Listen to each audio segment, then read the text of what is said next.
At a family celebration of my graduation, my brother Alex took the microphone and announced to the whole backyard, "Let's drink to our family loser, who somehow managed to get a diploma."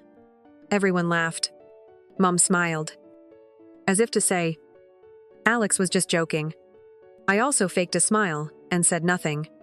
3 days later, I filed a request to Chase Bank to suspend operations on his startup's business account and revoke all powers of attorney.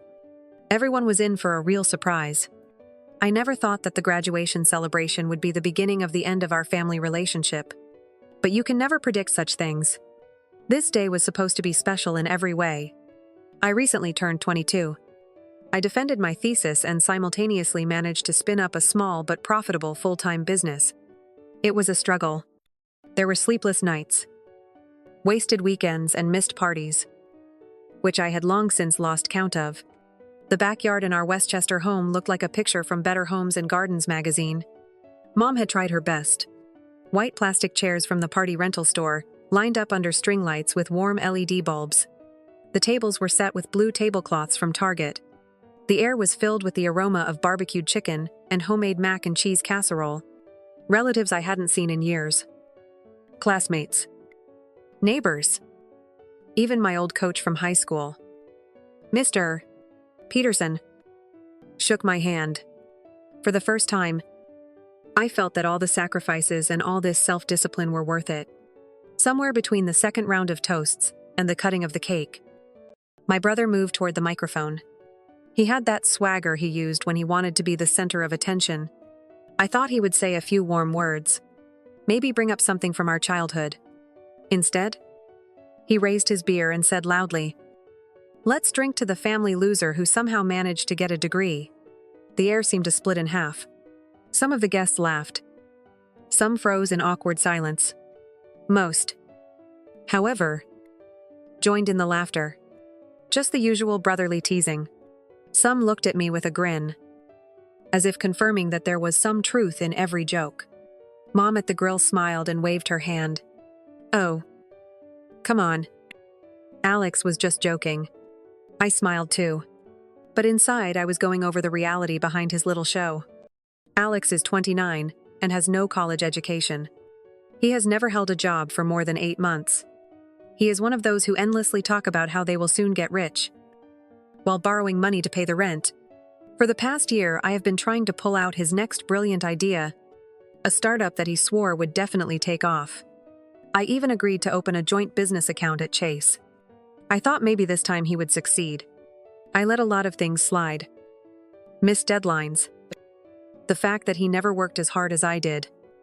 His disregard for money, that wasn't entirely his. But public humiliation was different.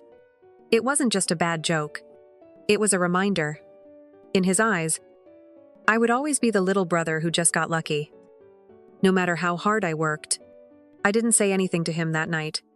I cut the cake, shook a few more hands, thanked everyone for coming, and pretended the joke had fallen on deaf ears. But when the party was over and I was sitting in my studio apartment in Queens, looking at the city lights outside the window, I quietly and finally made a decision. 3 days later, I called Chase Bank, suspended all operations on the business account, wrote to our team of freelancers from Portland in the Slack chat that funding had been stopped. My participation in the project was over. Alex didn't explain anything, didn't warn them. The next morning, my brother and his wife woke up and discovered that the corporate cards were blocked. The project was frozen, and the bank refused to carry out transactions until the corporate conflict between the participants was resolved. This was only the first domino. The real blow was still to come.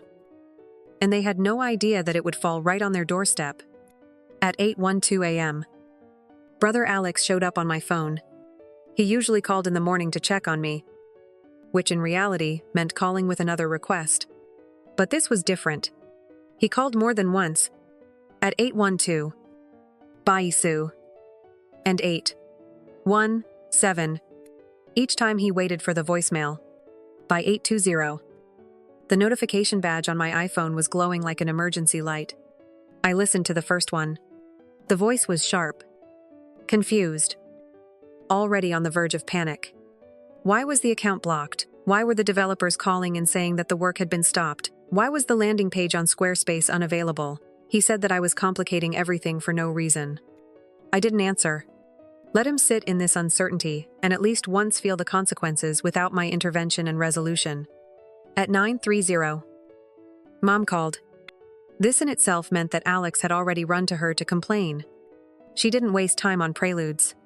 She said that Alex was upset, that I should at least talk to him and figure out that he was counting on the project. And if I refused now, the work of the whole year would collapse. I told her the truth. I'm not going to finance a man who thinks it's okay to humiliate me in front of my family and friends for the sake of a good joke. She put on an old record. He made a joke. Don't take it so personally. You know what your brother is like. When I didn't budge. Her voice changed. She said that I was punishing the whole family with my actions. That he wasn't the only one suffering from my decision. That phrase stuck in my head.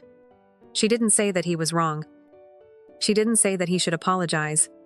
She was only concerned that I wasn't playing the right role of a younger brother who supports his older brother, no matter how little he deserves it. By midday, I had decided to take the next step.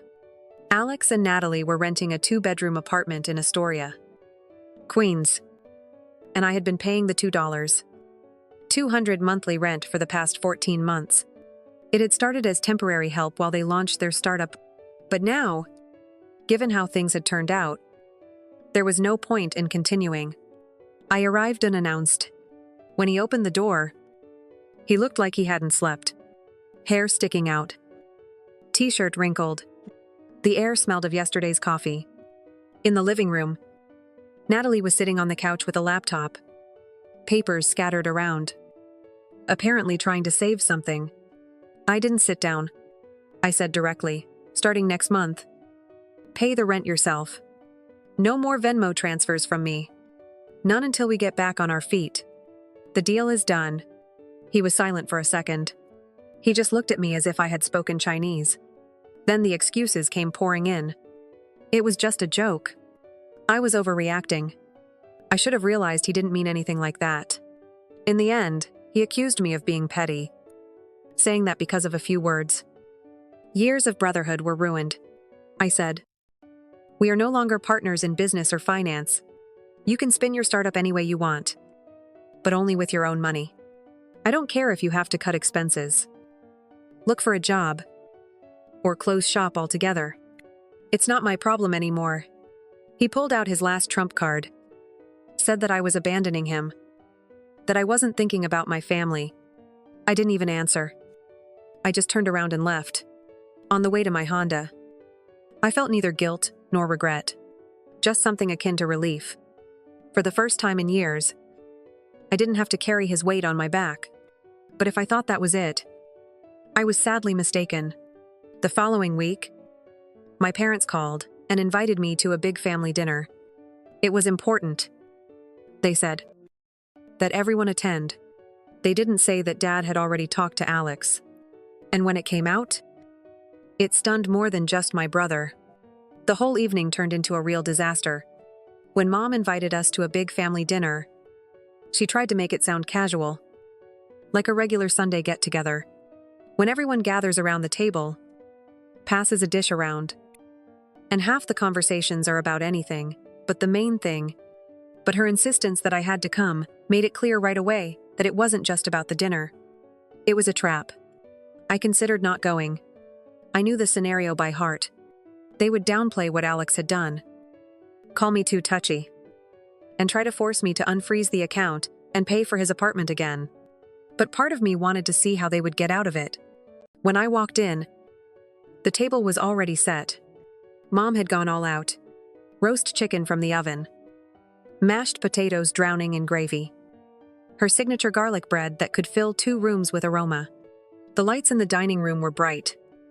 Too bright. Like a movie set.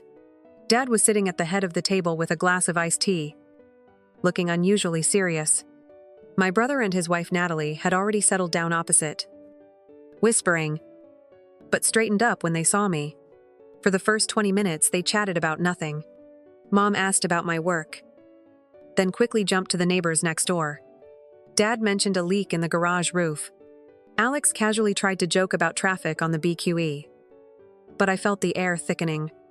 And then my mother put down her fork and said, "We shouldn't let small misunderstandings grow into big problems." She didn't say my name, but she looked only at me. She continued to reason that life is too short for grudges, and everyone makes mistakes when they try to joke. Before I could decide what to say, my father put his spoon down on the table with an exaggerated clang, turned to Alex and said, "You should have thought before opening your mouth at that party. You embarrassed your brother in front of everyone. And you're lucky he only took his money." The room froze. Alex stared at him as if he'd misheard. Mom's eyebrows shot up, as if Dad had just switched sides during a chess game. Natalie looked down at her plate and froze. Alex tried to pull himself together, leaning back in his chair. It was a joke. Eli takes everything too seriously. He knows I didn't mean anything like that. My father didn't let him finish. Hiding behind jokes. An old trick. If you had any respect for your brother, you would have apologized right away, and not waited until he cut off your funding. He didn't raise his voice, but his tone left no room for argument. Mom intervened, leaned toward Dad, as if she couldn't believe her ears. That's how brothers communicate. Eli knew that Alex was joking, and he's making a mountain out of a molehill. She looked at me. "You've gone too far." My brother, feeling the support, crossed his arms and remained silent, allowing her to fight for him. At one point, he even smirked.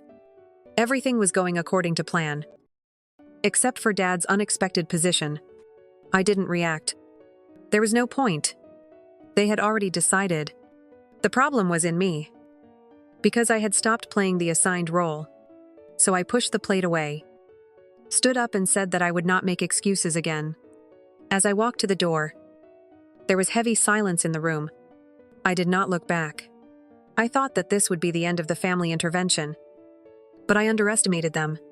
2 days later, Alex and my mother teamed up for a trick that I did not foresee, a move designed to make me help him again. And then the situation went from just tense to a real war. Returning from a morning meeting with a potential investor, I noticed a large U-Haul truck with an open back at my apartment building. At first, I thought that one of the neighbors was finally moving out. The couple from the 3rd floor had been threatening to move to Florida for several months. But as I got closer, everything inside me fell apart.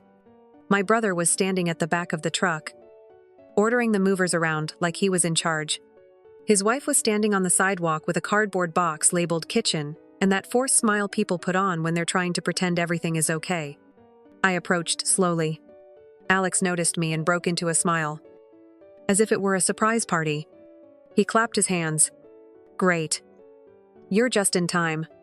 We're starting to unload things." I stared at him. "Where to unload?" He nodded at my building. "How where your 2nd bedroom has been empty since you moved. We decided to stay at your place for a couple of weeks, until we get settled." "No," I said, not raising my voice. I said it once and thought that was enough. He laughed as if I was playing along. Turned to the movers. "Bring it in." I stood at the entrance to the building. "No. You are not moving here." Natalie moved the box and spoke quickly. The landlord suddenly did not renew the lease. It all happened so quickly. We didn't have time to look for a new place to live. This is temporary housing. That's all. We'll just live here for a little while. We're family. And then I noticed my mother's Toyota Camry parked halfway across the parking lot. She was standing by the car, arms crossed, sunglasses on, watching the proceedings like a general confident of victory in advance.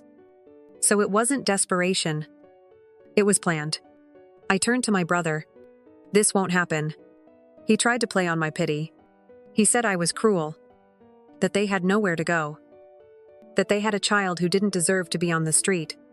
I said there were plenty of other relatives, and if there aren't any, maybe that says something about how you treat people. Mom slowly approached. Her voice was so sharp it cut. "You're turning your back on your own blood. If you abandon him today, you'll regret it more than you can imagine." I replied that the only thing I regretted was letting it go this far. Then I turned to the movers. If you unload anything in this building, it'll all go right back out. At his expense, the movers looked at each other. One quietly asked Alex if it wouldn't be better to just go back. It cursed quietly. His wife stared at the asphalt. After a long pause, he waved his hand. They loaded the things back. Mom, returning to the car, did not say a word, but her look clearly promised that this was not the end. I thought that was it. They would grumble and find another couch to crash on. But that night, exactly at 11 p.m., I received a text message from my brother. You'll regret this. I didn't answer. 2 days later, I realized what he meant. And it wasn't about money. It was personal. Very personal. 2 mornings later, I woke up because my phone was buzzing, non-stop. At first, I thought work. Maybe a problem with a new client or supplier. But when I saw the stream of notifications, everything inside me was cringing. It wasn't about email or work. It was about social media. Dozens of missed calls, a mountain of direct messages, and more than 100 mentions. People I hadn't talked to in years were sending screenshots. Alex had gone public. He posted on Facebook, like something out of a bad reality show. His younger brother had thrown him, his wife, and their child out on the street when they had nowhere to go. He had painted me as a cold, selfish businessman who had forgotten his roots once he had money. All the inconvenient facts had been neatly omitted. Not a word about the startup I had funded. Not a word about the year I had paid their $2. 200 €. Not a word about the U-Haul stunt. And, of course, not a word about how he humiliated me in front of all my loved ones at my own party. The post started to be shared. By the time I read it, there were already almost 60 shares. And the comments had turned into a moralistic bazaar. Some, the neutral ones, clearly sensed something was off. Others, family friends, old neighbors, and distant relatives whom I barely remembered, left comments like, "You don't abandon your family. Blood is thicker than water." But what struck me most were the responses from former classmates. People who knew nothing about my current life but clearly enjoyed the drama. Dumb. It seems money changes people. I didn't think you were like that. By midday, my mother had left 3 voicemails on my iPhone, each angrier than the last. She didn't ask if any of it was true. She didn't care about the story itself. She only cared that it was embarrassing the family in front of their friends, and that I had to fix it. That's when I decided it was time to break Alex's control over what was happening. The next morning I texted him, "Meet me at Starbucks on 42nd Street at noon." I was already sitting at a corner table when he walked in with such a smug look, as if he expected me to apologize. I had a black portfolio in front of me. Wells Fargo online banking receipts, loan agreements, Venmo transfer receipts, all my payments for their rent, all my investments in the startup, all the expenses I covered. I didn't shout, didn't make a speech.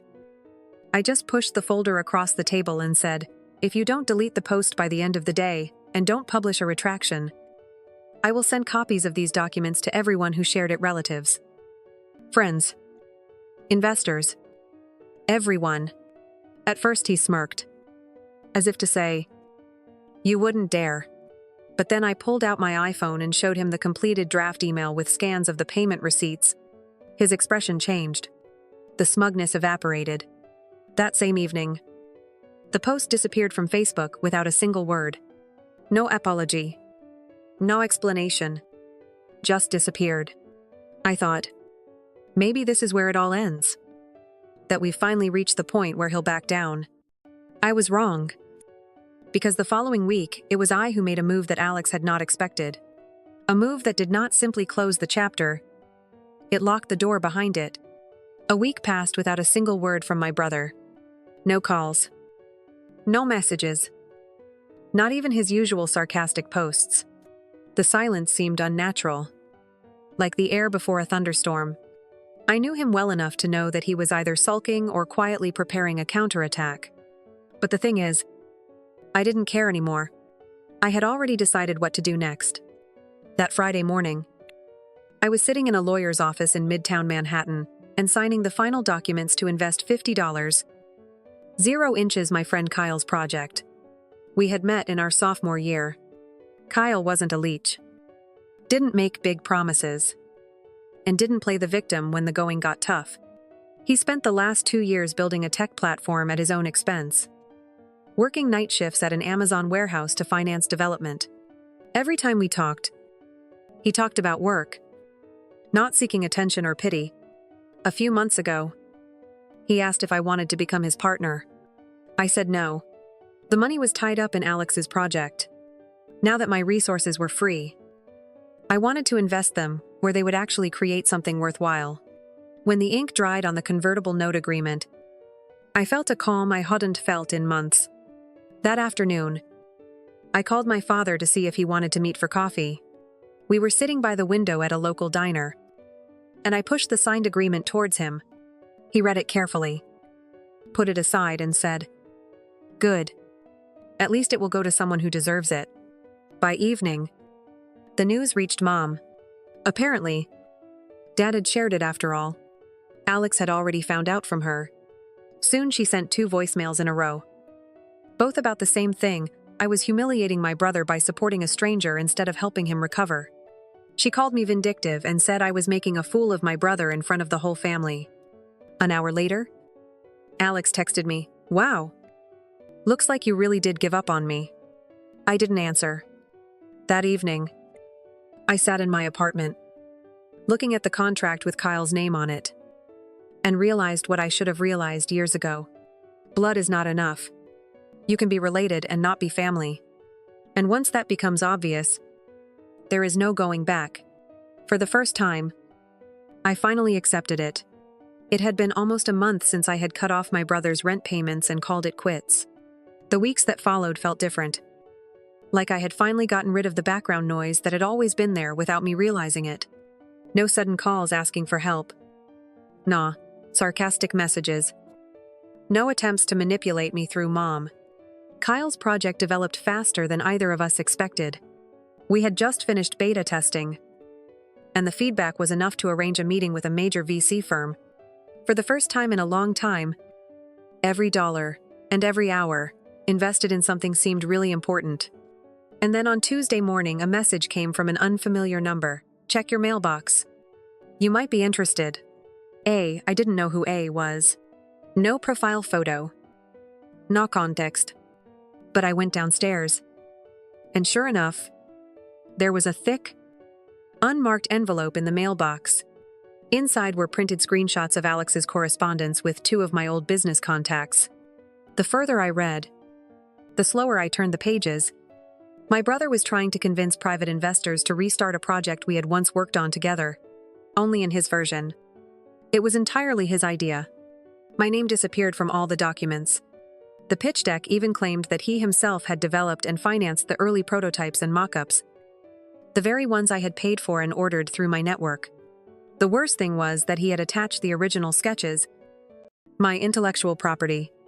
I still didn't understand who was hiding behind the letter A. But the fact that I had these papers gave me an idea. It was someone from his inner circle. It seemed that someone had finally gotten tired of watching him cut corners and set people up. I didn't waste any time. That same day, I sent the screenshots to my lawyer via encrypted email and made calls to each of the investors he had contacted. I told them everything, the real story of the project, who paid for what, and that the attached prototypes belonged to me. By the end of the week, the investors canceled the meeting with Alex and put the correspondence on hold. They stopped communicating completely. I thought he would call in a rage. But no. Instead, it was my mother. Her voice was sharp from the start. She accused me of ruining my brother's future and finishing him off when he was already at rock bottom. She didn't ask if it was true. She wasn't interested in the details. All she cared about was that I had prevented him from grabbing another life preserver. I replied, "That's what happens when you burn your bridges and then try to steal someone else's lumber for your raft." The following Monday, Kyle and I closed our first round of funding. The investors who had once listened to Alex were now investing in a project based on real results, That evening, I poured myself a glass of wine and sat by the window, and I realized something simple. My older brother hasn't changed, and he never will. The only difference now is that he has no way to get close enough to me to drag me into his games again, and I wasn't going to give him that chance. We have many more stories to tell. Stay tuned. Story 2. My name is Aglaya. I am 29 years old, and yesterday I became a millionaire. My Aunt Faina, my father's older sister, left me everything, a huge fortune, her luxurious penthouse in Manhattan's Upper East Side, and a share in the business. I was still trying to cope with the grief and understand the scale of the changes when they appeared at the door. My parents, the same ones who abandoned me 15 years ago without saying a word goodbye.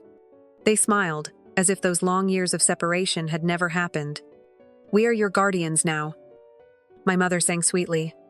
At that moment, my lawyer entered the room, and their faces turned whiter than chalk. Until I was 13, my life was completely ordinary. We lived in a modest 2-bedroom apartment in Queens with my parents, who, it seemed to me, loved me very much. My father, Arcady, worked as a sales manager at a large Ford dealership, and my mother, Larissa, taught elementary school at a nearby public school. We weren't rich, but we had everything we needed. On Fridays, we watched Netflix, ordered pizza, went to our small rental cabin upstate in the summer, and Christmas mornings smelled of hot cocoa and my mother's homemade cookies. But even then, there were warning signs that I was too young to recognize: the quiet arguments behind closed doors that became more frequent, the mysterious phone calls that would cause my father to step out onto the fire escape, the increased number of overtime hours, after which he would return home smelling of cigarettes and alcohol. Not the smell of new cars. My father always liked to play poker with his friends sometimes. At first it seemed like harmless fun, but then the friendly games turned into weekend trips to Atlantic City. One night I heard my mother crying and begging him to stop before we lost everything. He promised he would, but for my father, promises were like small change, easy to spend and quickly forgotten. Mom had changed too. Her radiant smile had faded. She had taken more sick days, spending her days in bed with the curtains drawn. The refrigerator was empty, and when I asked about food, she would start shouting, telling me to make do with what I had. Sometimes she would stare at me for a long time, as if trying to memorize my face, and then she would get irritated and cry and lock herself in the bathroom. I tried to be perfect, got straight A's, cleaned the apartment without being reminded, and never complained about wearing the same clothes until they were threadbare. I thought that if I was good enough, everything would go back to normal. The day they left is etched in my memory forever, with excruciating clarity. It was a Tuesday in October, unusually cold and damp for mid-autumn. I woke up late because my mother hadn't woken me for school. The apartment immediately seemed different. Too quiet. Too empty. The door to their bedroom was wide open, which was strange because my mother always closed it on her bad days. The closet doors were open, too, the hangers half empty. The dresser drawers were pulled out, and only a few forgotten socks remained in them. On the kitchen table, I found a note, scrawled in my mother's handwriting: Aglaya, we can't do this anymore. Aunt Faina will take care of you. I'm sorry. And that's it. 14 years of my life fit into 11 words. I called my mother's cell over and over again, and with each ring, my chest tightened the same way. I tried to call my father, but his number was already disconnected. I looked for address books, emergency contacts, anything that could help me understand what was happening. I had only seen Aunt Faina a couple of times in my life. She was a strict businesswoman who lived in a completely different world. In Manhattan, she had never married, had no children, and, according to my parents, did not approve of their lifestyle. I had neither her number nor her address, and I had no idea whether she even knew what my parents had done. I spent that night alone. I'm afraid to tell anyone what had happened. What if I was sent to foster care? What if my parents came back and I was gone? I sat on the living room couch, ate crackers, and cried myself to sleep, waiting for the phone to ring. On the second day, the building superintendent knocked on the door, demanding that I pay the rent.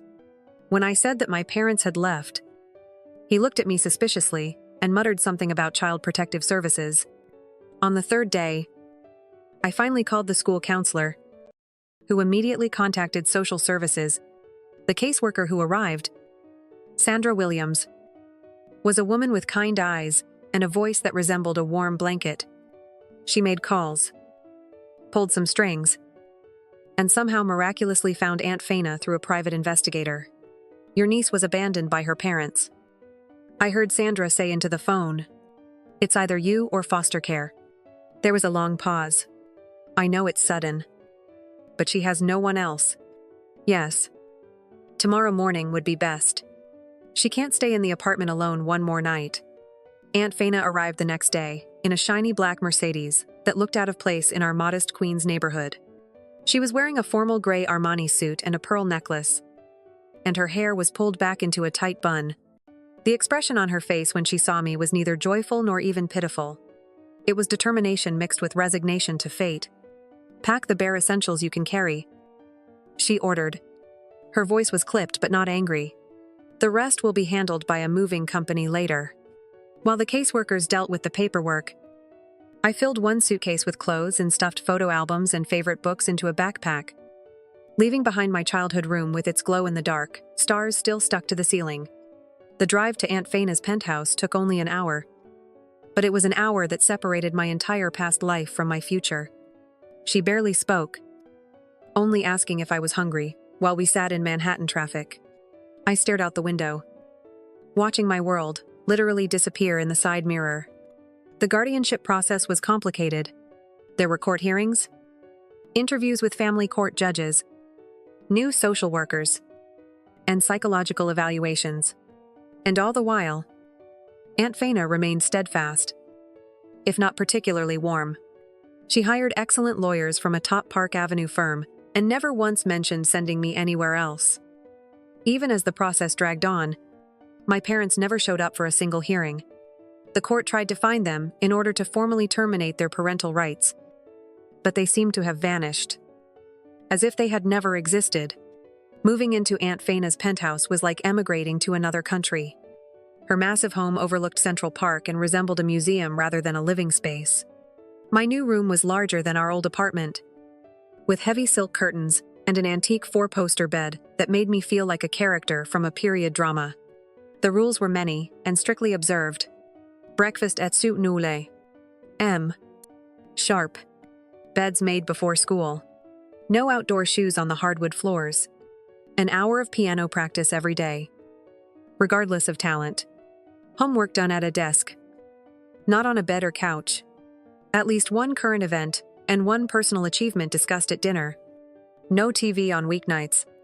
I broke every one of these rules in the first month, testing the limits, perhaps subconsciously, hoping to be sent away before they could abandon me again.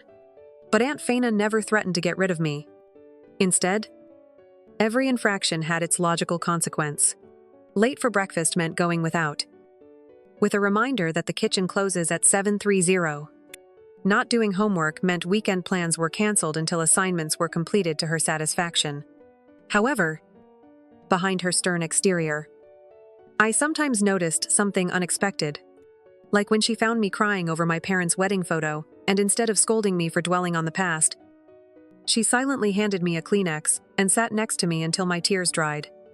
Or when I failed an algebra test despite studying for hours, and she hired me a tutor instead of criticizing my intelligence. Aunt Faina built her fortune from a small inheritance, turning a tiny antique shop into a chain of 30 high-end home decor boutiques across the country. She worked late but was always back for dinner, often bringing her MacBook to finish work that evening. On weekends, she took me along to business meetings, expecting me to observe and learn. Watch how people negotiate. She instructed. Notice who speaks first, who gives in, who makes eye contact. Business is psychology applied to commerce. Education was paramount in her value system. When the local public school wasn't good enough, she transferred me to Dalton, a private prep school with small classes and high standards. The transition was difficult. My old school hadn't prepared me for the academic pressures, and the other students were from wealthy families with very different life experiences. At first, I struggled to keep up with the curriculum, spending hours at my desk trying to catch up. There were evenings when I wanted to give up, convinced that I would never belong in this privileged world. But Aunt Faina would not accept surrender. The circumstances of your life have changed against your will, she told me one evening when I was sobbing over geometry theorems. But your reaction to them is entirely your choice. You can use this opportunity, or let it slip away. The decision is yours. But I warn you, I don't invest in hopeless projects. It wasn't the warm comfort I was craving, but her straightforward pragmatism somehow gave me strength. I used my allowance to hire a high school tutor and began tutoring younger classmates. By 10th grade, I had made it into the ranks of the top students. Entering college brought new stress. I wanted to go to a state school, where several of my friends were going. But Aunt Faina insisted on more prestigious options. This was where our biggest argument broke out. I accused her of trying to control my life. She said I was wasting my potential because I was afraid to step out of my comfort zone. I never asked to be your pet project, I shouted. And I never asked to be your guardian, she said coldly. But here we are. I am trying to give you opportunities your parents never provided. That shut me up. And in the silence that followed, she did something unprecedented. She told me about my father's childhood. Your father was brilliant, she said quietly.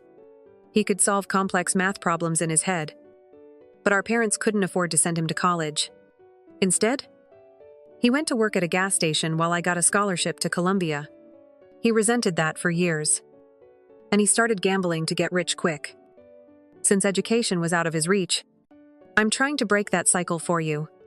It was the first time she talked about my parents without judgment, and it helped me understand her seemingly cold determination about my education.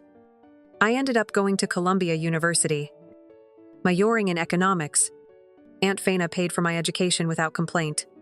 Over the years of study, our relationship changed. Physical distance somehow allowed emotional closeness to develop. Our Sunday FaceTime calls became less formal. Sometimes there was even laughter. I spent summers interning at her corporate headquarters, learning every aspect of the business. When I graduated summa cum laude, the pride in her eyes was unmistakable. Although public displays of affection were limited to a firm handshake and a nod of approval, I returned to her penthouse after graduation, taking up the position of marketing director at her company. 2 years ago, everything changed again. Aunt Faina was diagnosed with pancreatic cancer. The prognosis was poor from the start, but she approached her illness with the same discipline and determination she applied to everything else. We're all going to die, she said when I burst into tears after the diagnosis. It's just a matter of when and how we use the time we have. She continued to work as long as she could, gradually handing over responsibilities to me. As her strength waned, our roles slowly reversed. Now I oversaw the medication schedule, arranged appointments at Memorial Sloan Kettering, and made sure she ate properly. In her final months, Aunt Faina showed a surprising gentleness. One evening, as I was helping her into bed, she squeezed my hand with unexpected strength. "You have become the daughter I never allowed myself to have," she whispered.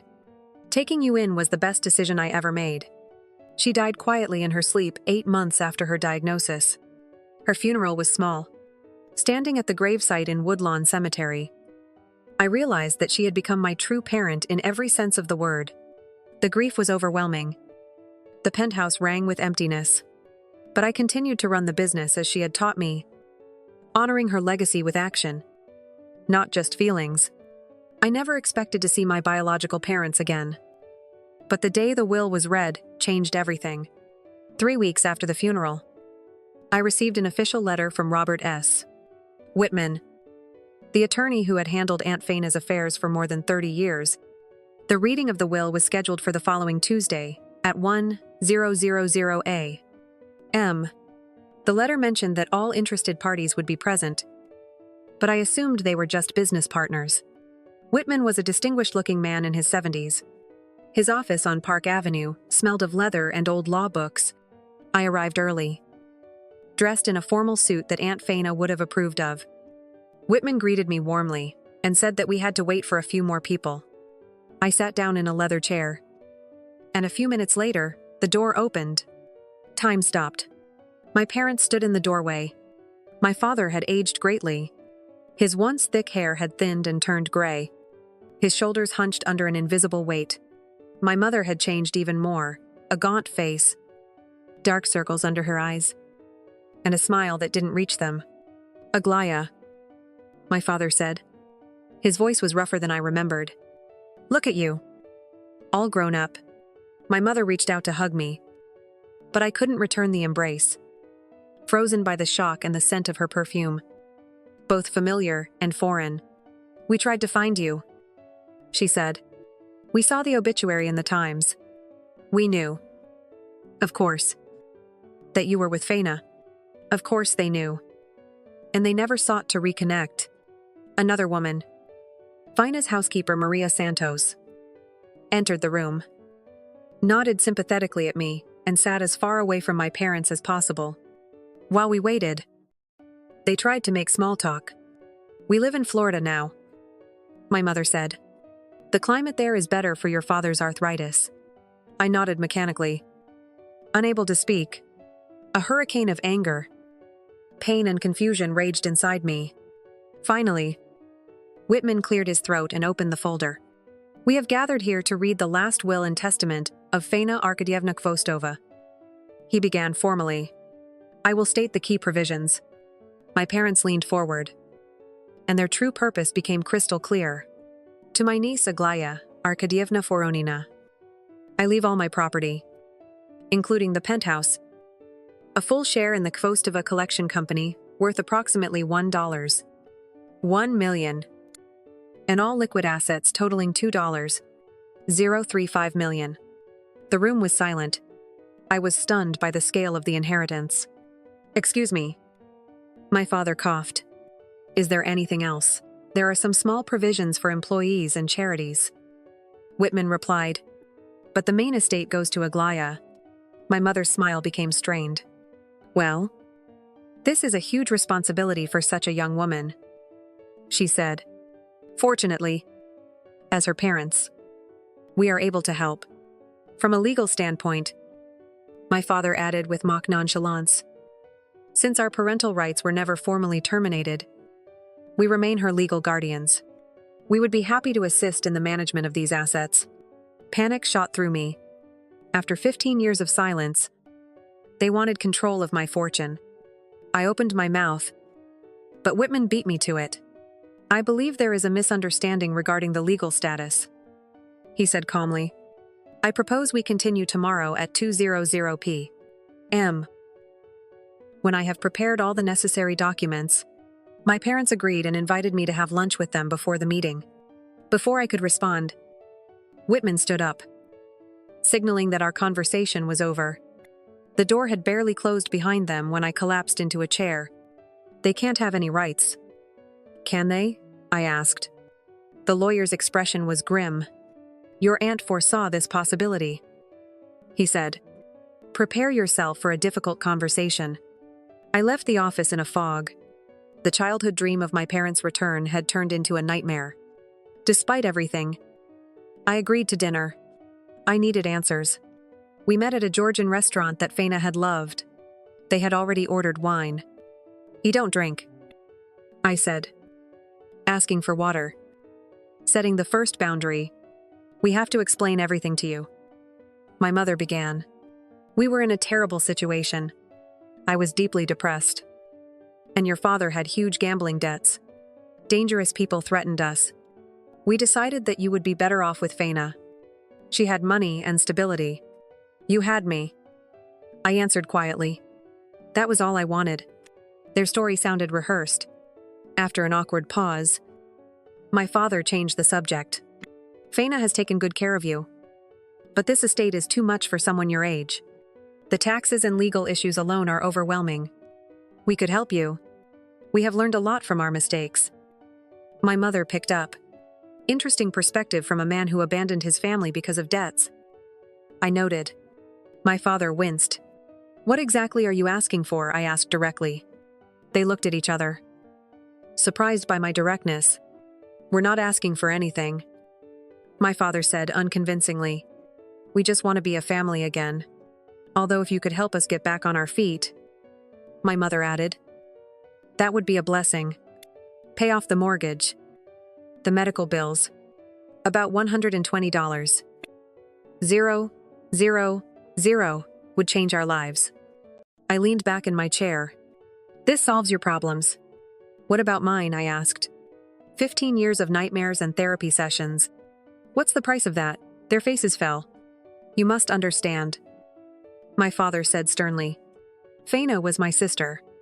This estate was originally family money. So you think you have a right to it? I clarified. Not a right, but a stake. He corrected himself. We are your parents. Aglaya. Blood means something. Yes. I agreed. Getting up from the table. Blood means something. But actions mean more. That evening, returning to my aunt's empty penthouse, I found a message on my phone from an unfamiliar number. Aglaya, this is Marina Peterson. I worked with your parents at Chase Bank. I saw their names in connection with the obituary and felt I should contact you. Please call me before making any arrangements with them. There are things you should know. A sleepless night was guaranteed. In a locked drawer of Aunt Faina's desk, which I had never opened before, I found a folder with a simple label, The Voronins. Inside was a story about which I knew nothing. The next day, I went to Whitman's office. Armed with the contents of the folder I found in my aunt's desk and the results of a sleepless night of Google searches, my parents were already there, accompanied by their lawyer, a slippery fellow named Gerald P. Morse. Just a precaution, my father explained with a strained smile. Whitman greeted them with pointed coldness. His assistant wheeled in a cart with several large folders. The atmosphere was reminiscent of preparation for battle, not a family discussion. Before we begin, Whitman said, I must clarify my status. I am the executor of Faina Arkadyevna's will, and also Aglaya's personal attorney on behalf of the deceased. My clients? Morse leaned forward. As legal guardians, we were concerned about the proper management of such significant assets. This is precisely the issue I wanted to clarify. Whitman nodded and opened the first folder. Allow me to reconstruct the documentary history. When Aglaya came under Faina Arkadyevna's guardianship, Child Protective Services recorded numerous unsuccessful attempts to contact you. 6 months later, family court scheduled a hearing on permanent guardianship. Notices were sent via certified mail to your last known addresses. We never received anything. My father frowned. Interesting. Whitman continued. Because a certain individual appeared in court with a power of attorney, supposedly signed by both of you, giving consent to transfer custody to Faina Kvostova. We didn't authorize anyone. The signatures must be forged, my father exclaimed. Faina Arkadyevna had similar concerns, the lawyer said calmly. She hired a private investigator to find you. He documented Mr. Voronin's activities in various Atlantic City casinos during that same period, and also photographed Mrs. Voronina working as a waitress in the same establishments. At a personal meeting, you both confirmed your desire to relinquish parental duties. The color drained from my mother's face. Moreover, Whitman continued mercilessly, the detective recorded Mr. Amanais Voronin receiving $15,000 from that same representative the day after the agreement was signed. That was an unrelated business transaction. My father protested weakly. Whitman ignored him. Faina Arkadyevna continued annual investigations to monitor your situation. I have reports here for 15 years, documenting ongoing gambling activity, numerous evictions and problems with debt collectors. But most importantly, he said, taking out a sealed envelope, Faina left this letter to be read under these circumstances. He handed it to me. I broke the seal and, to my surprise, began to read aloud in a firm voice. My dear Aglaya, if you are reading this, It means that I am no longer here, and your parents have suddenly reappeared in your life. This is not a coincidence. Over the years, I've documented several instances where they tried to extort money from me, using you as leverage. My mother let out a soft groan. 6 months after you came to live with me, your father demanded $50. 0 inches exchange, for not contesting custody. I paid, fearing that a legal battle would traumatize you even more. 3 years later, he came back, asking again, claiming his life was in danger because of his debts. I refused and hired private security instead. I looked up to see my father staring at the floor. When you were 16, your mother called, claiming she had cancer and needed money for treatment. My investigator confirmed that this was a lie. They tried to contact you after you entered college, supposedly to restore the relationship, but really to extort money. Tears blurred my eyes, but I forced myself to finish reading. I hid this to protect you from further betrayal. Now they will probably try to get access to your inheritance. But know that Robert has all the necessary documentation. Guardianship was converted to legal adoption when you were 16. Since then, you are legally my daughter, and they have no rights to you or your inheritance. Remember, Aglaia, a family is built on constant care and sacrifice, not on DNA. I am proud of the woman you have become. Trust your judgment. With love, Faina. I slowly folded the letter, digesting the news. Aunt Faina had adopted me. I have the adoption papers here, Whitman said, addressing my stunned parents. There's also a clause in the will. Any attempt to challenge it will result in the entire estate being immediately donated to a charity for abandoned children. Their lawyer whispered something in my father's ear. We knew nothing about any adoption. My father shouted, "This is outrageous. You bought us off and stole our daughter." "Dad," I said. And the word sounded strange after so many years. I found Faina's file yesterday. I know about the other families, the Petrovs from Denver, the Galinskis from Phoenix. It seems that abandoning children and then trying to profit from their inheritance has been your scheme for a long time. My mother burst into tears. My father turned red with rage. Aglaia, listen. This is a terrible misunderstanding. I think we're done. I interrupted him and turned away. Is there anything else required of me from a legal standpoint? No. Your right to the inheritance is indisputable. They have no grounds. Then I would like them to leave. Aglaia, please. My mother begged. 15 years. I said quietly. You had 15 years to explain. Instead, you waited until the money appeared. That tells me everything. Whitman pressed a button on his desk, and 2 security guards appeared at the door. You can't do this, my father shouted as he was led out. We're your parents. No. I corrected him. I was your daughter. Now I am Faina's daughter. And she taught me to value things that cannot be measured in money. That same night, against all odds, they showed up at my building. I saw their rental car through the lobby security camera, and, after a momentary urge not to respond, I went to the intercom. You can't be here, I said firmly through the speaker. A restraining order has been filed. You have to hear us out without lawyers. My father shouted into the intercom. I don't owe you anything, but I'll give you 5 minutes. I buzzed them up. They burst into the hallway. That woman poisoned you against us. My father spat. Faina always hated me. Faina saved me. I corrected. She gave me stability, education, and self-respect. She taught me that love is shown through actions.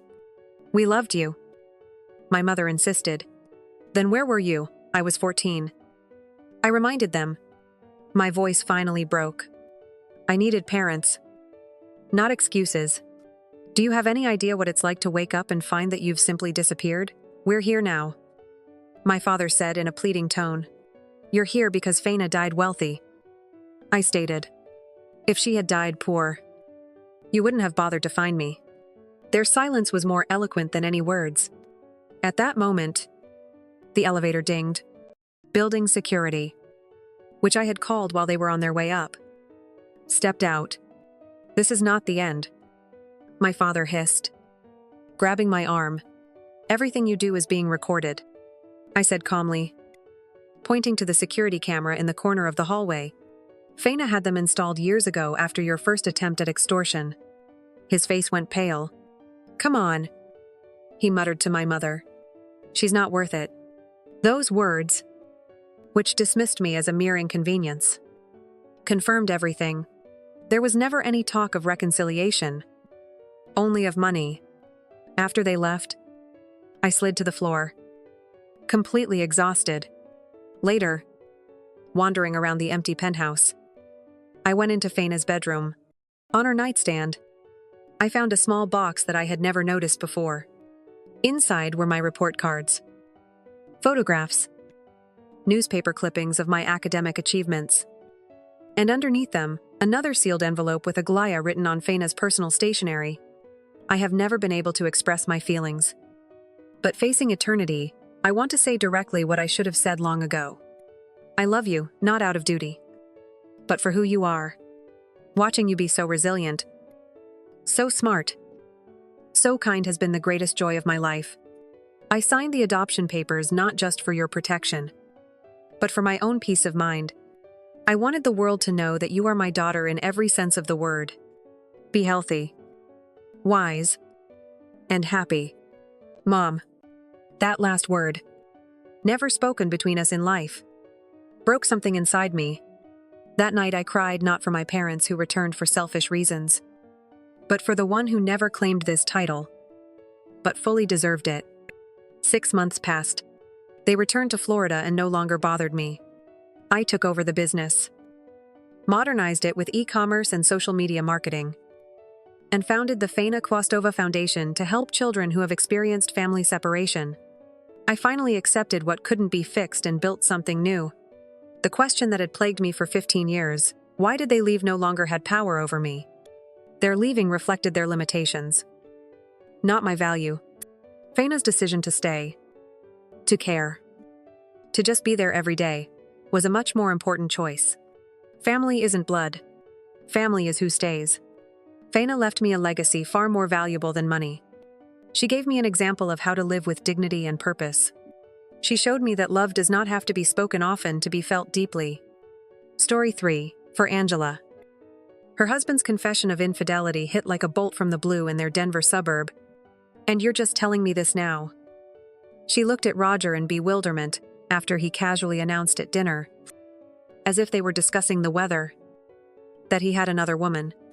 What did you expect?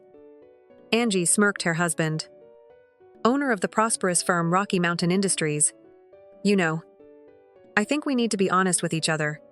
Her voice has been barely audible for 3 months. Roger sighed and wiped his hands on a cloth napkin. By the way, thank you for dinner. As always, very tasty. Roger, are you out of your mind? Angela froze in her chair. Are you serious right now? A mistress' delicious dinner. Is this how it's done now? How he was genuinely surprised. Angie, we're adults. I cheated and confessed.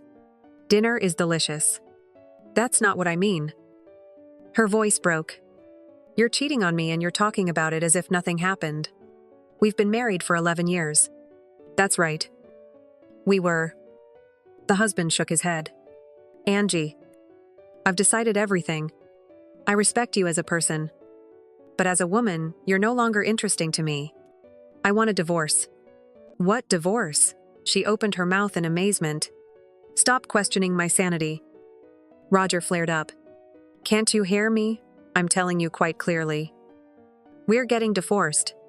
So you had some fun with some woman, and now you've decided to leave me. This isn't a fleeting affair. The man sat down at the table again. His face became hard. Angie, I love someone else. Claudia, what is it about these words that you don't understand? I'm tired of you. Forgive me. But that's true. And Claudia is expecting a child. I want to be with them. Angela turned as pale as a sheet. A child. That's it. She knew that sooner or later it would all come to this. 11 years of marriage. 5 painful, humiliating IVF attempts that Roger paid for. But she suffered through. You knew perfectly well that I couldn't have children. She whispered. Get over it. Angela. He snapped. Yes. In your eyes, I'm acting meanly.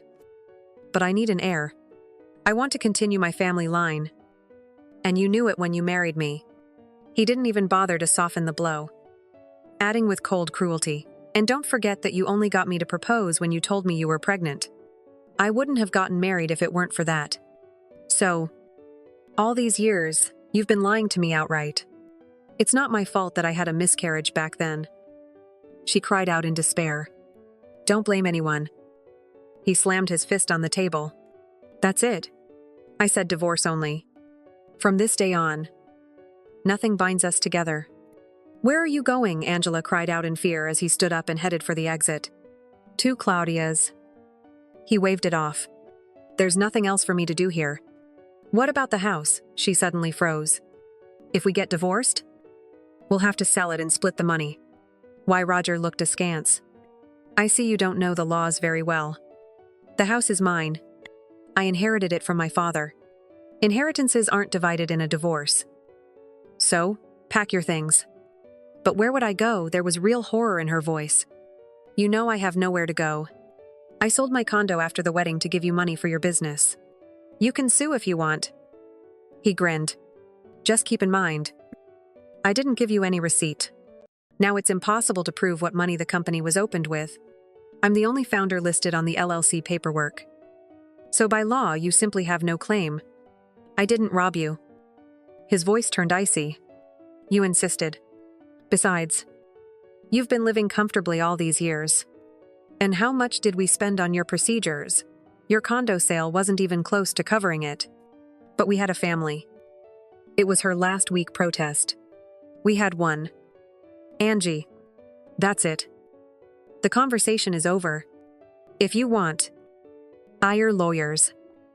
If you can afford it. He left the kitchen. And a minute later, Angela heard the front door slam. She was left alone in the luxurious house that was no longer her home.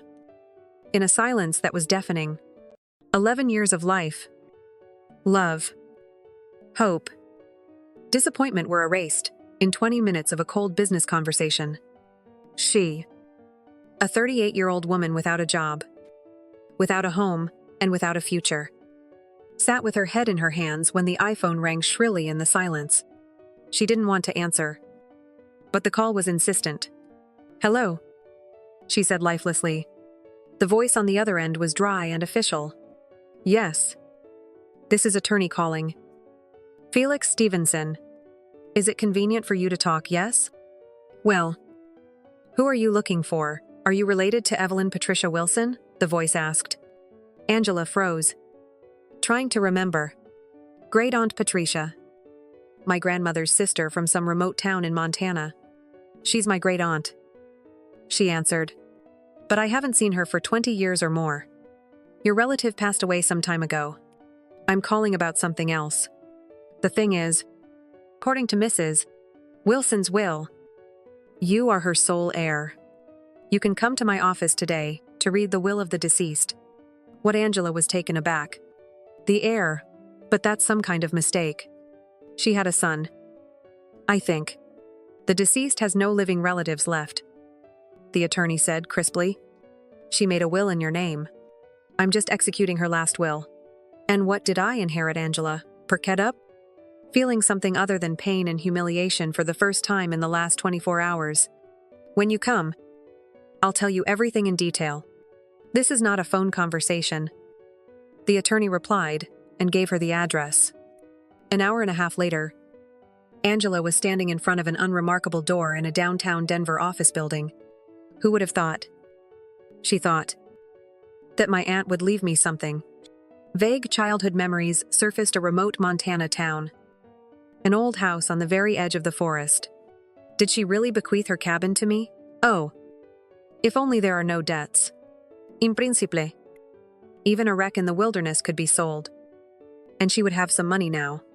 In the attorney's office, the dry and businesslike Felix Stevenson made everything happen very quickly. He was in a hurry, so he quickly read out the will. full of incomprehensible legal terms. "Sorry," she said timidly. "I don't understand this very well. Can you explain it in plain English, in short?" The man smiled weakly. "You are inheriting all the movable and immovable property of your great-aunt. In particular, the residential house, the garden plot, 17 acres of land, equipment, as well as everything that is located on this property. There are no debts. Don't worry." He handed her a thin manila folder with documents. "From this moment on, all assets become your property." Angela went outside, still not fully believing what had happened. She wanted to get home as soon as possible, because the divorce hearing was scheduled for tomorrow. As soon as she entered the house, the iPhone rang. It was Roger. "Well, are you ready?" he asked tiredly. "If you mean my things, then almost." She sighed discontentedly. "Have you found me an apartment? We're getting divorced tomorrow, and I'll have to vacate the house." "Angie, you're not a little girl anymore. It's time to learn independence. What about work? I went to an interview the day before yesterday. They promised to call me back." "I see." Roger grinned. "You're going through options in your field again. Why don't you just apply to work as a cashier at Target?" "Well, why not? Any job is work." "What? You want me to work as a janitor?" she screamed hysterically. "What's wrong with that?" He was genuinely surprised. "Their salary, by the way, is not bad. Yes. The work is not the easiest. But you won't starve. You'll have to tighten your belt. You're used to luxury. I don't need your help." She couldn't stand it. Go to hell. "And anyway, I received an inheritance today." Angela blurted out emotionally. Wow. Her husband was taken aback. "An inheritance? Did your rich uncle die and leave you his fortune?" "No," she answered, embarrassed. "Just Great-Aunt Patricia from Peaceful Valley, Montana. Remember? I told you, she left me all her property." From Peaceful Valley, Roger was frankly amused on the phone. "Is this some country cabin? This hovel? And are you planning to live there permanently?" His laughter was so humiliating, so cruel, that Angela's insides went cold. "Maybe I will." She got angry. "What does it matter to you? I'll leave, and you won't see me again. Go. Go." Roger continued to laugh. "Farming is definitely your thing. I can imagine what a wreck your aunt has there, living in rural Montana. Angie, isn't that easy? You're not used to work. Do you even know how to hold a pitchfork? A shovel? Same thing. It would be better to arrange your life here before it's too late. And not build illusions. Sell this dump for pennies. Don't put on a show. Better take a mop and go clean offices. It will be more useful. Go to hell." "What? Are you offended?" he continued to mock. "You are so funny. You disdain holding a mop in your hands. And beat yourself in the chest. Can you handle farming? Have you ever peeled potatoes? Hoed vegetables? Chopped firewood? I'll learn." She shouted and hung up. He called a couple more times through FaceTime, but she didn't answer. To hell with them all. Angela cursed to herself. His taunts had the opposite effect. Suddenly, stubbornness woke up in her. Just to spite him. "I'll prove to him that I can do it. I'll go to this town and show him. But at least I'll have my own roof over my head." It was not for nothing that my aunt left me all this. The divorce was quick and routine. Angela categorically rejected her ex-husband's offer of help. Early in the morning, she packed a large suitcase. Having previously sold all her jewelry and expensive clothes on Facebook Marketplace to have money for the first time, and took an Uber to Denver International Airport for a flight to Montana. The plane quietly hummed through the clouds. It was a hot May day. The further the plane flew from Denver, the faster her heart beat. She had not been to these places for more than 20 years. Looking down at the vast farmlands and dark green forests, she remembered how in childhood, she and her mother had also traveled towards fresh air and farm-fresh food. Getting off the regional flight at the small Montana airport, Angela somehow managed her heavy suitcase and looked around. A dirt road ran off into the woods somewhere, and only the roofs of scattered houses could be seen in the distance. How remote, she sighed. It's too far for me to walk with all this luggage. As far as she remembered, her aunt's house was the furthest away, right by the forest. She called an Uber, but the app showed no drivers available. Taking a deep breath, she grabbed her heavy suitcase and, struggling under its weight, slowly trudged toward the town.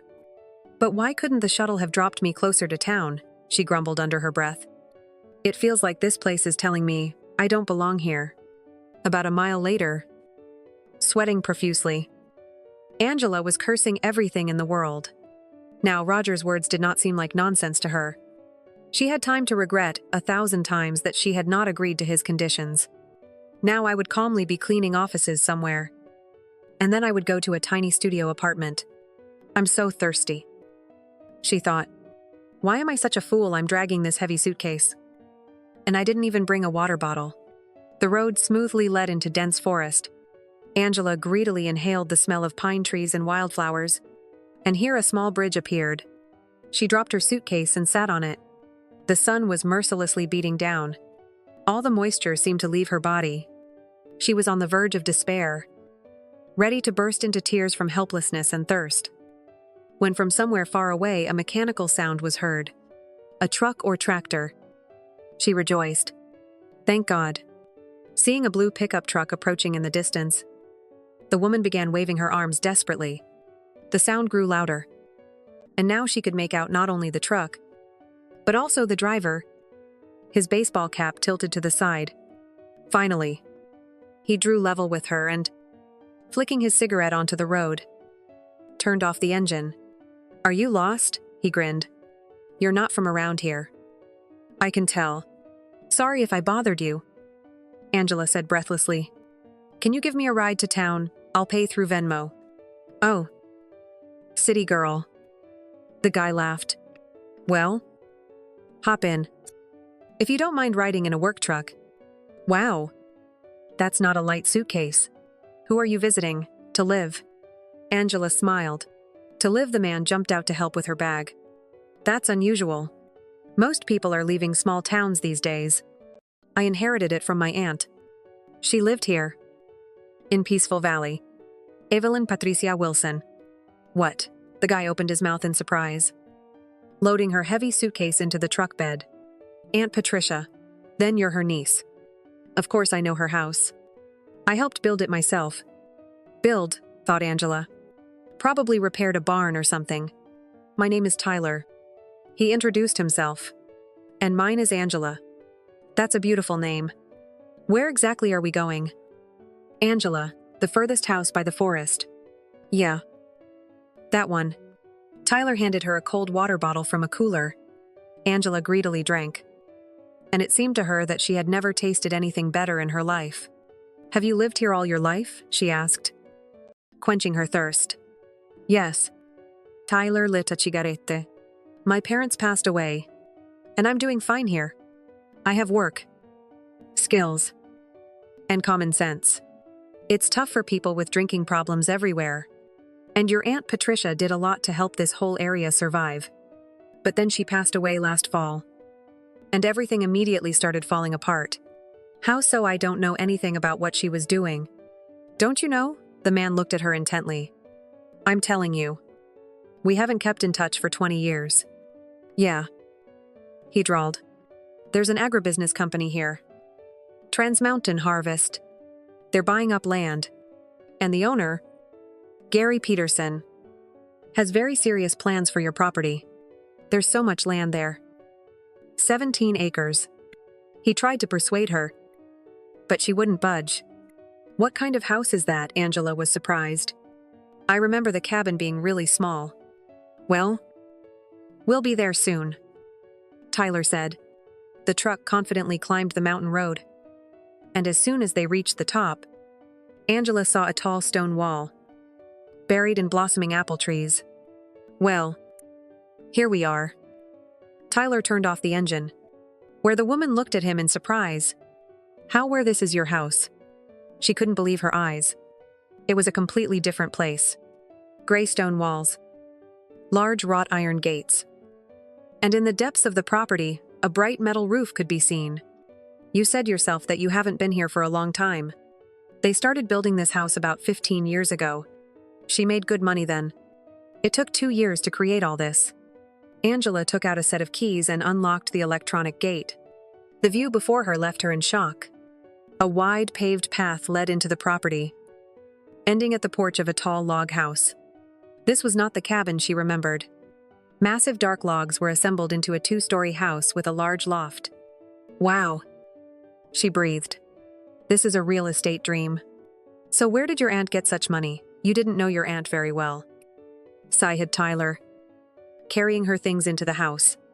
Don't you know what her son did and what business she ran? No. Her son Vincent, I think, went to the city. Got married.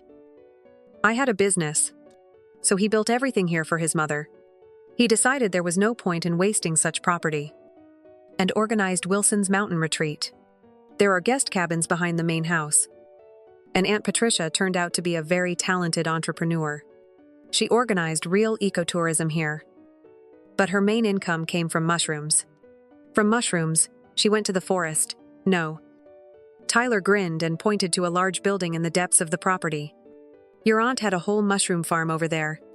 Oyster mushrooms, shiitake, reishi, and of course, she didn't ignore wild mushrooms. Vincent installed powerful refrigeration equipment and drying facilities for her here. So she bought mushrooms from foragers all over the region and then resold them online and to restaurants. Morel mushrooms, chanterelles, porcini. The area here is very fertile. But it turns out she didn't keep livestock. Why would she? The locals would gladly bring her organic vegetables, dairy, and meat for her guests. Where did she sell all those mushrooms? I might continue this, but I don't understand anything about it. Well, I'm not joking, said Tyler. The local agricultural expert, Dr. Agatha Zachary, can help you. She was your aunt's business partner, but she's been lost since Patricia died. She's completely given up. They say she drinks, but her mind is still sharp. Thank God. She was once a famous mycologist throughout the country. And after she retired, she moved to this area. She knows more about mushrooms than anyone. Dr. Agatha Zachary. Angela frowned. I think I know that name from somewhere. She is the one. You know. It turns out, yes. But I doubt she remembers me. You're wrong to think so. She has an excellent memory. Okay. You look around here for now. I'll go to Dr. Zachary. See how she is. I'll drop by to see you this evening. Tyler left, and Angela was left standing, looking amazed at her new home. Wow! Who would have thought? She went inside. A spacious entrance hall. The smell of cedar and herbs. The furniture was covered with sheets. But overall the house did not look abandoned. The pleasant coolness refreshed her. She felt at home. Having finished her inspection, she went outside. Around a small pond, there were 8 cozy A-frame cabins for tourists. Very charming, she thought. I would like to vacation in such a place myself. But how will I manage all this? Returning to the house, she found a locked door to the pantry and the kitchen. After fiddling with the smart lock a bit, she was able to open it, using a code she found in the documents. There were rows of home-canned preserves on the shelves. A little more than half a year had passed since her aunt's death, so there was no doubt about the quality of the products. Feeling very hungry, she decided to cook herself some lunch. Hey, new owner. Are you home? A dry, shaky voice came from outside when Angela dozed off after lunch. She looked out the window. Directly in the driveway stood a tall, thin elderly woman, wrapped in a colorful shawl. Don't recognize me. Dear, the visitor called out and laughed. Dr. Agatha Zachary.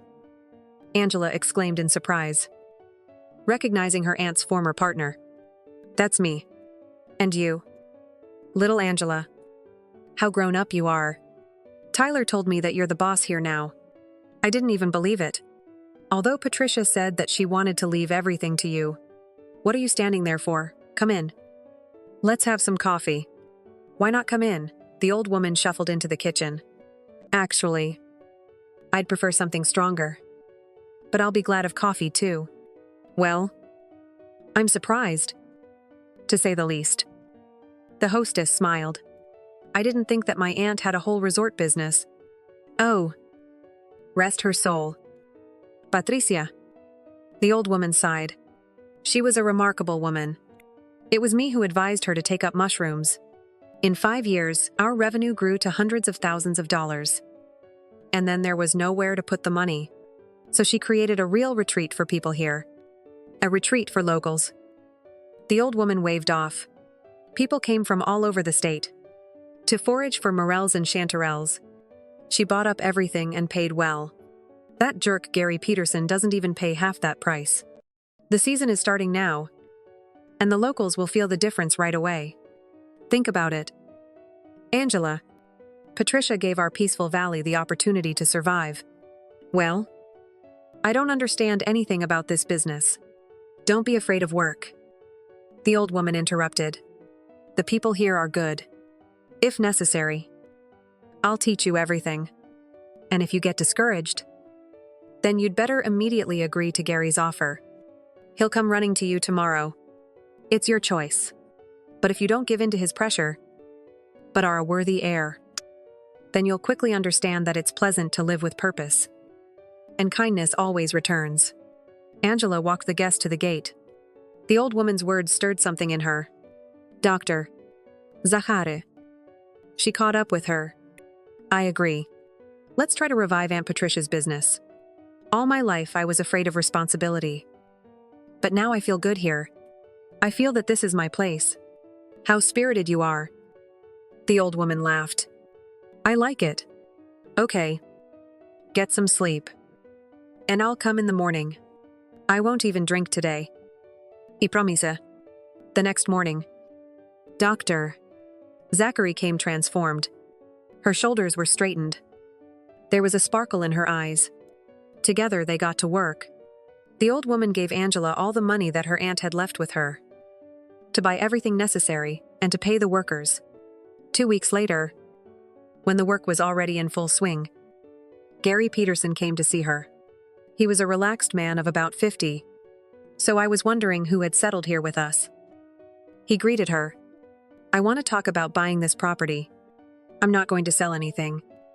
Angela answered firmly. Even if we're talking about such a sum, he handed her a paper with a figure that took her breath away. The money would be enough for a luxury condo in Denver and a comfortable retirement. But the faces of Dr. Raul, Zachary, Tyler, and other locals appeared before her eyes. I'm not interested. She shook her head and handed the paper back. Well, I wanted to do this the easy way. The man chuckled. Keep in mind that no one will come to you to sell mushrooms anyway. Almost all of them work for me now.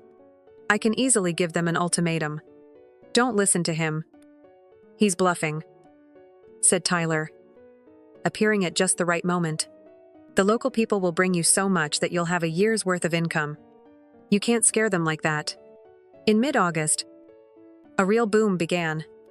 Angela did not expect such an influx of tourists and mushroom foragers. The entire property was filled with the aroma of fresh mushrooms. The woman was delighted. Although the process was extremely tiring, took all her time and energy, but she loved it. She loved talking to people and paying them fairly and seeing their happy faces. The mushrooms grown on the farm were also selling like hotcakes through their website and to high-end restaurants. The work was booming.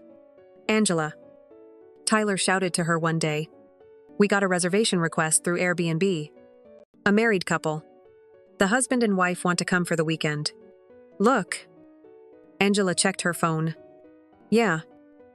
Right. One cabin just happens to be free on Friday. Message them that they can arrive after lunch. Got it. They're driving up from Colorado. On Friday. Tyler met the guests. They were a married couple. The man introduced himself as Roger, and his companion Claudia was in the last months of pregnancy. So we decided, while it's not too late, to take some time for ourselves. She smiled. We found you on Airbnb. The reviews are amazing. Interesting. Roger looked around. By the way, and the main house is very beautiful. I've dreamed of something like this all my life. By evening, when the mushroom purchasing was over, tired but happy, Angela sat down on the porch swing. She noticed that same couple near one of the cabins. She should at least go and say hello. She got up and headed towards them.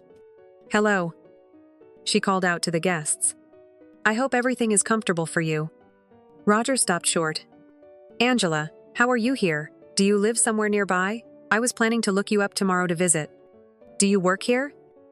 Picking mushrooms, I work, Angela said calmly, suddenly realizing that she no longer felt anything for her ex-husband, except for slight indifference. I'm the owner here.